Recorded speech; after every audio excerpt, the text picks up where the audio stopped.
요한복음 6장 1절부터 13절 말씀 가운데 오병이어 표적을 재현하라, 이런 제목으로 함께 은혜를 나누겠습니다. 첫 번째 말씀 들어가기 전에 1절부터 4절까지 말씀에 보면 이 오병이어의 표적을 보여주는 그 앞에 상황, 있었던 그 일들을 소개하고 있어요. 예수께서 산으로 올라가셔서 그렇게 표현을 하십니다. 거기에 따라온 사람들이 예수님의 그 표적, 기적을 보고 이제 예수님 병 고치는 기적, 능력 행하는 것들을 보고 예수님을 따라서 이제 산으로 갔는데 거기에 오신 거예요, 사람들이.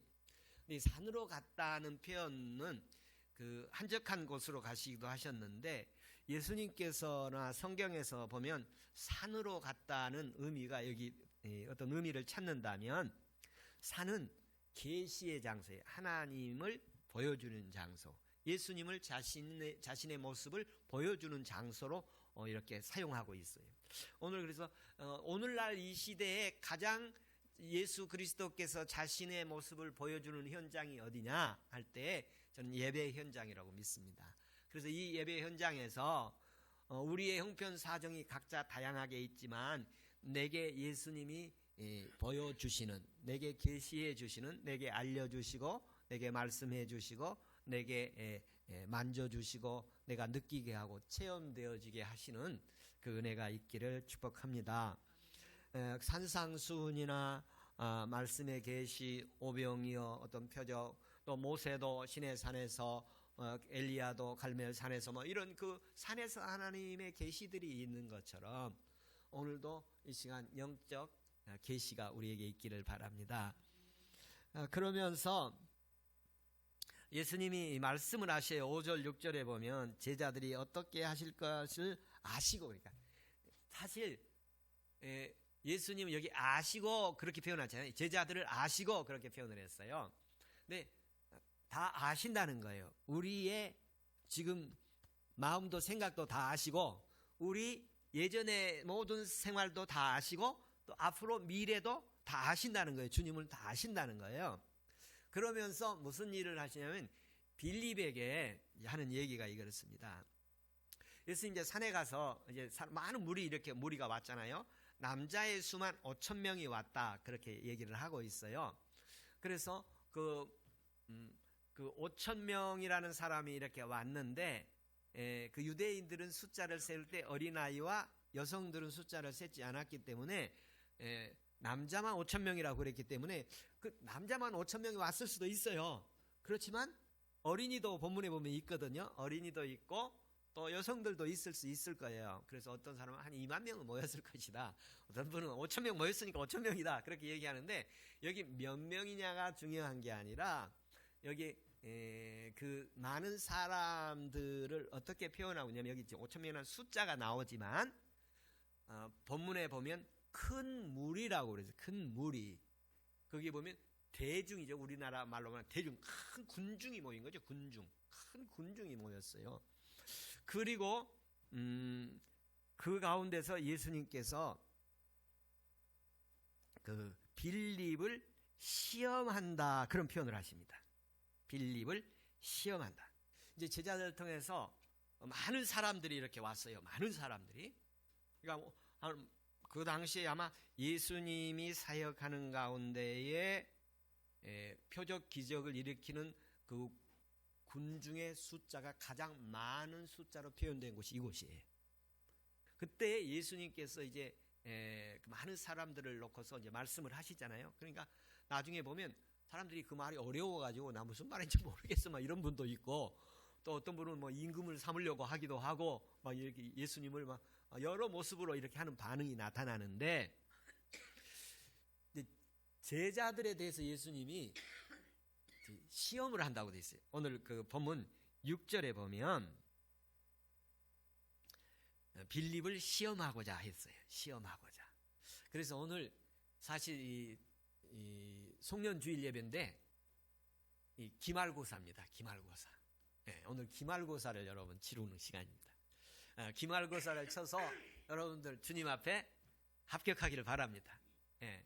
기말고사를 빌립에게 그렇게 얘기해요.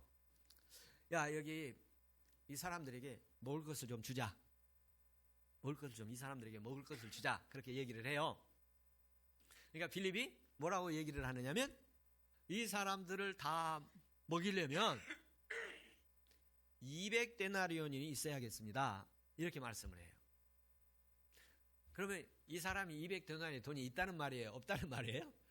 없다는 얘기죠. 없다는 얘기예요. 설령 있다고 하더라도 5,000명의 식사를 당장에 어떻게 이렇게 오겠습니까? 이게 이제 완곡하게 표현하면, 이 사람은 지금 그냥 이 본문대로 보면은 수학적으로 답해.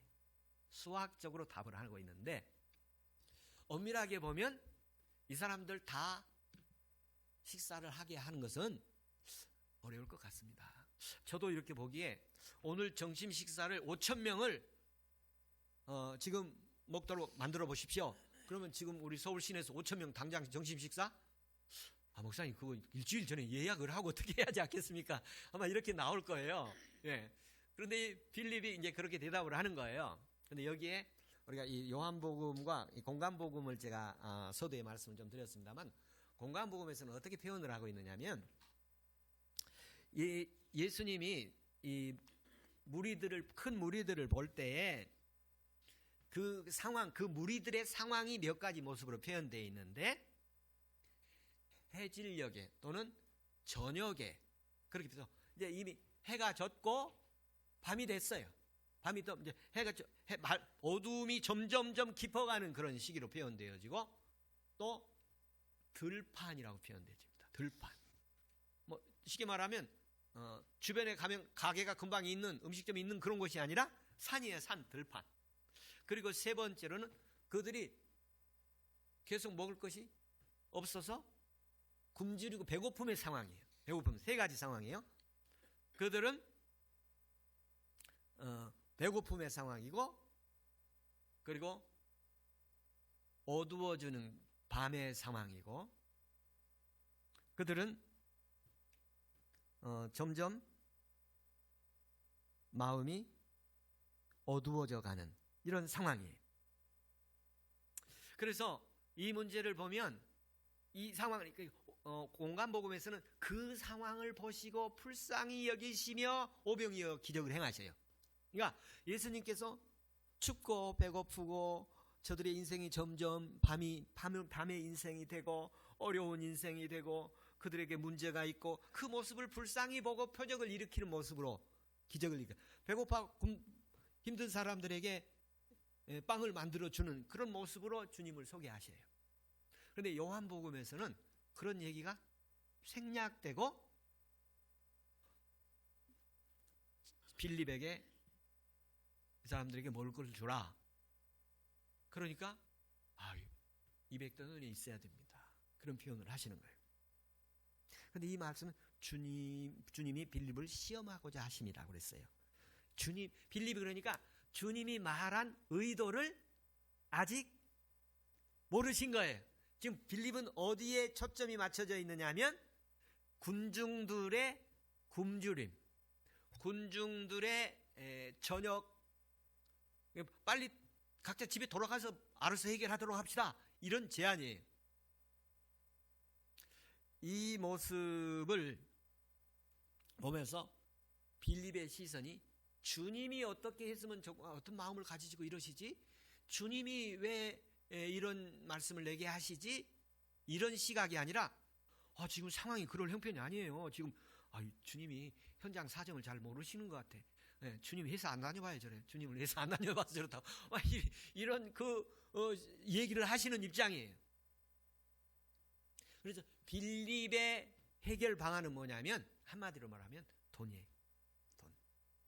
여기 이제 200데나리온이라고 하는데, 당시에 한 데나리온의 가치는 노동자들의 하루 일당이에요.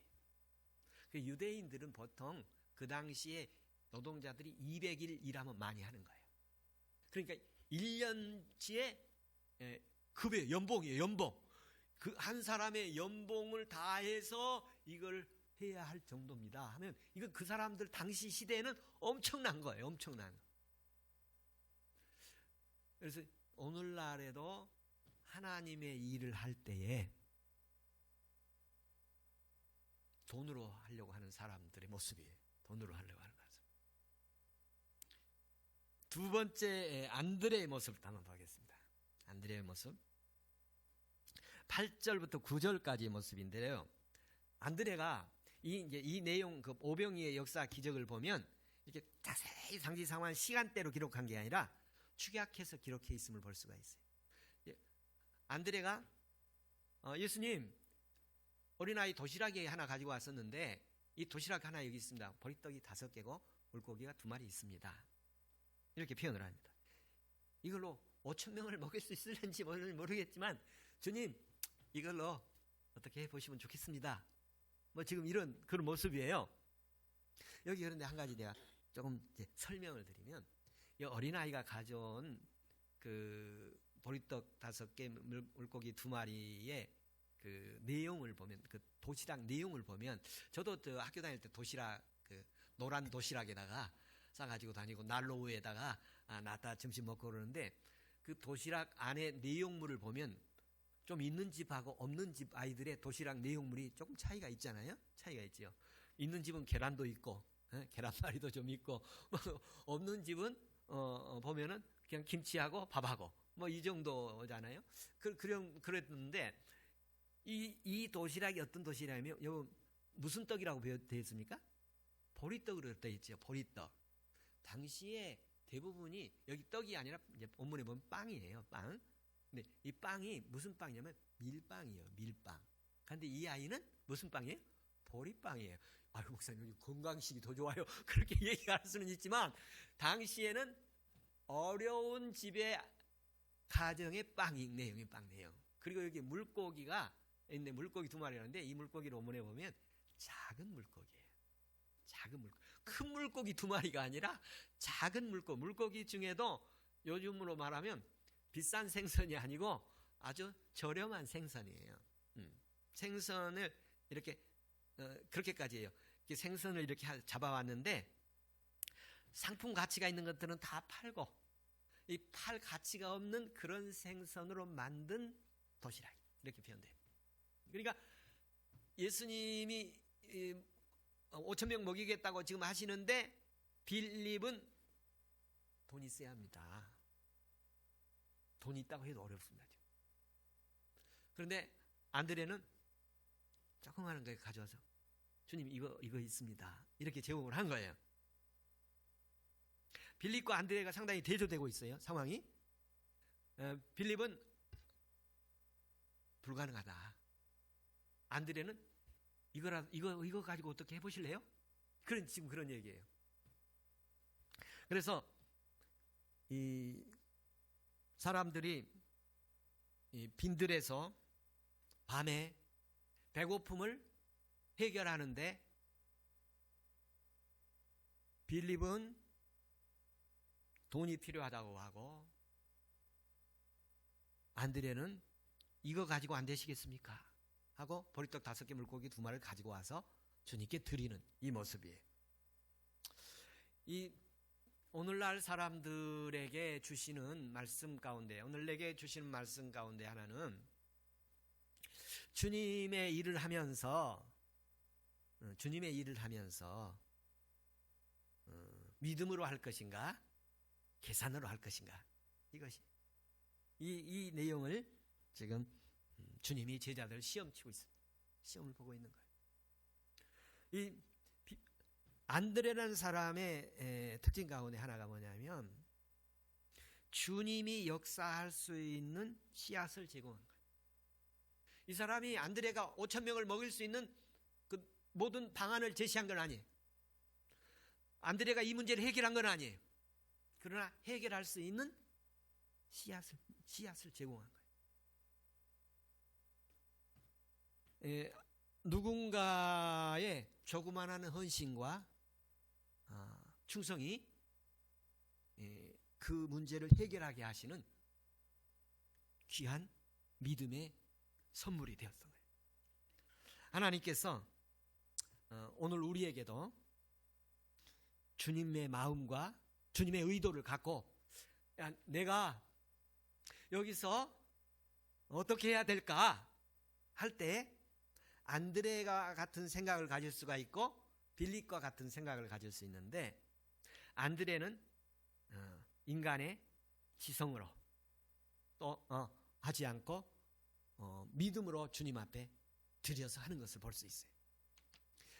내가 드린 것은 작은 것이었지만 주님은 큰 문제를 해결하셨어요. 세 번째, 주님의 그 10절에서 13절까지 보면 주님이 그럼 어떤 모습인가를 존재를 보여주신다고 제가 서두에 말씀드렸었지 않습니까? 주님이 어떤 분이신가? 주님께서는 이 공간복음하고 이 요한복음하고 좀 차이가 있는데, 공간복음에서는 오병이어 이 기적을 일으킬 때 예수님이 하늘으로 축사하시고 제자들에게 나누어 주어서 제자들이 사람들에게 나누어 주는 것으로 표현되어 있는데, 요한복음은 그걸 생략하고 주님이 직접 사람들에게 나누어 주는 것으로 표현되어 있습니다. 그러니까 요한복음이 제일 늦게 기록됐다고 그랬잖아요. 그러니까 지금 이제 그 성도들에게 요한의 공동체들에게 뭘 요청하고 싶으냐면, 주님과 개인적으로 직접 주님을 만나고 직접 주님과 연합하고 직접 주님과 먹고 마시고 이 일을 직접 하기를 원하고 있는 모습을 볼 수가 있어요. 주님, 그렇게 신자들과 그리스도인들과 주님과 직접 보고 듣고 만나기를 원하는 그런 모습을 강조하고 있는 거예요. 그러니까 사람들이 많이 사도들을 의지하고 어떤 초대교회 성령의 역사 강력히 나타났던 어떤 표적들을 따라다니고 그런 시대 아니에요? 그때 각자 개인이 주님과의 깊은 관계를 갖도록 요청하고 있는 모습이 보여집니다. 저와 여러분이 이 신앙생활을 하면서 예배 관계도 있고 우리가 뭐 여러 가지 정보 또는 여러 가지 듣는 또 교육이라든지 또 정보라든지 들어서 우리가 주님을 알 수 있는 관계도 있겠지만, 직접 성경 보고 직접 기도하고 직접 주님의 말씀을 듣고, 제가 이렇게 설교를 하고 예배 드리지만 이걸 우리가 그냥 듣는 것이 아니라 이 듣는 속에서 주님이 직접 말씀해 주시고 직접 내게 임하여 주시고, 그 일은 누가 하느냐? 성령께서 하시는 그 역사가 오늘 우리에게도 있을 줄로 믿습니다. 요한은 주님과의 관계를 직접적인 관계로 사람들에게 연결시키면서 예수가 그리스도인 것을 알게 하고, 사람에 의한 것이 아니라 하나님의 계시로 인해서 우리가 알아지고 믿어지고 나가는 그런 모습을 원하시는 거예요. 그래서 제가 오늘 설교를 오병이어의 표적을 재현하라고 그랬잖아요. 제가 이렇게 표현을 하면서 엄청 부담이 가는 거예요. 오늘 제가 이걸 해내야 되잖아요. 오병이어를 이게 해내야 되잖아요. 그래서 오병이어 역사를 이렇게 해결했는데 이 문제를 어떻게 해결을 해내야 되는데 어떻게 해야 됩니까? 그러면서 제가 제일 많이 기도한 게 뭐냐면, 주님 나를 생으로 데려와서 그 빈들에 나 앉혀놓으시고 주님 내게도 떡을 이렇게 떼서 직접 주십시오. 그럼 내가 그 떡 먹고 나도 가서 그 떡 먹은 거 가서 떡 나눠주도록 하겠습니다. 저를 그 현장으로 인도해 주십시오. 제가 그 사모하는 마음으로 한 주간 기도하고 이렇게 왔는데요. 이 오병이어의 역사를 재현하기 위해서는 예수님이 그렇게 했어요. 여기에 보리떡 5개라고 표현했는데 예수님은 뭐라고 표현했죠? 나는 생명의 떡이니. 나는 생명의 떡이다. 그리고 뭐라고 그러냐면 이 떡은 내 몸이다. 이 떡은 내 살이다. 그렇게 말씀하셨잖아요. 그러니까 이 떡은 굶주린 배고픈 사람들에게 식량으로서 음식으로서의 떡이 넘어가서 그 단계를 넘어가서 영혼을 살리고 영생을 하게 하는 그 사람으로 영원히 살게, 영원히 목마르지 않고 영원히 굶주리지 않고 영원히 만족하게 하는 생명의 양식을 주는 건데, 그 생명의 양식이 뭐냐? 예수님이시다. 그 예수님을 구체적으로 조금 더 표현하면 여러 가지 모습이 있는데, 십자가의 예수를 주면, 십자가의 예수를 먹으면 회개가 일어나고 제사함 받고 위로움 받고 치유와 회복이 일어나고 그리고 부유함과 축복이 임하고 거룩하고 성결하고 천국과 영생이 이렇게 임하는 배부르고 만족한 내 영혼이 만족한다 하는 은혜를 줄 수 있다. 은혜를 줄 수 있다. 오늘도 이 오병이의 역사가 있기를 축복합니다. 그 부활하신 예수 그리스도를 만나면 사망 권세를 이기고 악한 어둠의 권세를 이기고 죽음을 이기고 새 생명으로 태어난 부활의 예수를 만나고 부활의 예수 그리스도를 주고 부활의 예수 그리스도를 만나게 되면 새 힘과 소망과 열정이 생긴다. 그런데 부활의 십자가 예수도 볼 때 도망가기도 하고 부활의 예수를 만났을 때 모여 기도하고 그래도 그들은 두려워하고 무서웠지만 오순절 성령을 체험하고 나서는 그들이 담대하게 나가서 내가 하나님의 말 듣는 거 사람의 말 듣는 거 어느 말을 듣는 게 옳겠는가 하고 담대해진 것처럼 더 오늘날 우리가 예수 그리스도의 진정한 생명의 양식을 먹으려면 성령을 우리가 받아서 임재되어서 성령이 우리 가운데 강력하게 역사하는 우리는 풍성한 배부른 사람 그리고 빈들이 아니라 천국이 될 것이고 배고픔이 아니라 목마름이 아니라 만족할 수 있는 은혜가 있을 것입니다. 그 예수 그리스도가 오늘 어떤 분인가를 보여주고 있는 장면입니다. 예수 그리스도는 우리를 목마르지 않게 할 것이고 우리를 배부르게 할 것이고 이게 우리 몸을 배부르게 하고 우리 몸을 목마르지 않게 한 게 아니라 우리의 영혼을 우리의 영을 만족하게 하실 분이시다. 그래서 요한복음 4장에서 생수로 말씀하시고 요한복음 6장에서는 이 먹을 것으로 떡으로 말씀하시고 계십니다. 예수님 광야에서 40일 시험 마실 때 마귀가 찾아와가지고 뭐로 얘기하죠? 이 돌로 뭘 만들라고 그러죠? 떡을 만들라고 그러잖아요. 돌로 떡을 만들라. 이 돌로 떡을 만들 수 있는 분이세요. 예수님은. 그렇지만 주님은 돌로 떡을 만드시지 않으신 분. 이건 마귀가 시키는 일이에요. 돌로 떡을 만드는 일. 그래서 주님께서 우리 주님이 어떤 분이신가를 더 깊이 알아가는 그 은혜가 있기를 바랍니다. 오늘 보면 또 어떤 모습이 있느냐면 빈들에서 그런 표현이 있고 거기에 빈들인데 잔디밭이 푸른 초장이 거기에 앉히시는 거예요. 거기에 앉히신다. 저는 아주 이 앉게 하셨다는 말이 굉장히 의미 있게 들렸어요.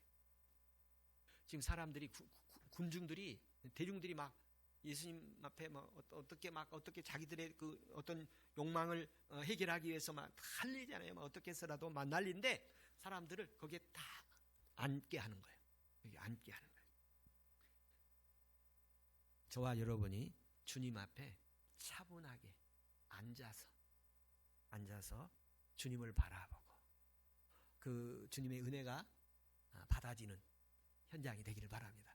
그래서 저는 이 빈들에서 이렇게 보면 시편 23편에 보면 주님께서 우리를 어디로 인도하시냐면 푸른 초장으로 맑은 시냇가로 인도하시잖아요. 거기 주님의 어떤 그 배경이 나타나는데 주님이 그 역사하실 배경에 보면 빈들에 이렇게 딱 앉히신 거예요. 그리고 거기에서 주님의 표적과 기적을 보여주시는 거죠. 주님이 어떤 분이신가를 보여주신 거예요. 그래서 오늘 이 자리도 우리가 주님 앞에 차분하게 앉아서 주님이 어떤 분이신가를 보여주시는 그 자리 되기를 바라고요. 그 시냇가가 흐르는 푸른 초장이 있는 아름다운 교회 예배 현장 자리가 되기를 축복합니다. 그리고 또 하나 더 말씀 나누고 싶은 것은 이 군중들이라고 표현을 했는데 이제 10절, 11절, 12절, 13절 그리고 14절, 15절까지 가보면 그 사람들이 앉으니라 그렇게 표현되어 있어요. 그 사람들이 앉으니라. 이 군중은 어떤 사람들이냐면요. 세 가지 군중이 있다고 합니다. 하나는 선동에 의해서 움직이는 군중. 한 사람은 관객. 그러니까 관객들은 어떤 사람이면 경기장에서 경기를 보는 사람들 관중이죠. 관중. 그리고 영화를 보면 거기에 관객들이 있죠. 이게 보고 거기서 자기 즐기는 거죠. 관객이 있고 그 다음에 어떤 사람이 있느냐면 그 자리에 앉아있는 사람들이 있어요. 그 앉아있는 사람들의 표현이 뭐냐면 이 사람들은 군중 가운데 예수를 따르는 사람들을 표현할 때 앉아있는 사람들. 근데 예수님의 이 군중들은 어떤 사람들이냐면 십자가에 못 박을 때 어떤 사람들에 의해 십자가에 못 박아지지요? 군중들에 의해서, 많은 군중들에 의해서 십자가에 못 박아지잖아요. 그 사람들은 지도자들의 선동에 의해서 예수를 죽이라고 못 박으라고 했던 사람들이에요. 그 군중들이 이렇게 앉아서 주님의 기적, 표적, 생명의 떡을 먹는 사람으로 바뀌는 현장이에요. 그래서 이 주일날 우리가 군중처럼 세상에서 휩쓸리고 다니더라도 교회 예배당에 오면 앉아서 주님의 오병이어의 역사를 체험하는, 주님이 주시는 떡을 먹고 배부름을 느끼는 그 은혜의 역사가 있다면 이 현장은 오병이어의 표적이 재현되는 현장이다. 그러므로 이 시대에도 얼마든지 오병이어 역사를 현장에서 나타낼 수 있다. 저는 그렇게 믿습니다. 하나님께서 오늘 마지막 주일인데, 2025년 마지막 주일인데, 예수님께서 은혜 주셔서 이 오병이어의 역사가 영동교회에 있었다. 어린아이의 그 물고기 2마리 벌떡 5개로 그 모든 사람이 먹은 것처럼 몇 사람들의 작은 헌신들로, 귀한 헌신들로 그 아이가 가진 전부지요. 그 아이가 가진 전부, 그렇지만 작은 것이었지만 전부를 들여서 그 공동체 5,000명을 다 먹이고 남겼습니다. 12방울이라고 하는데 12지파를 의미하고 남았다는 것은 복음이 이방으로 넘어갈 것을 예고하고 있습니다. 하나님께서 이 오병이어 기적이 영도 교회도 있기를 바라고, 우리 현장에도 있기를 바라고, 이 민족에도 있기를 축복합니다. 할렐루야. 한번 기도하겠습니다.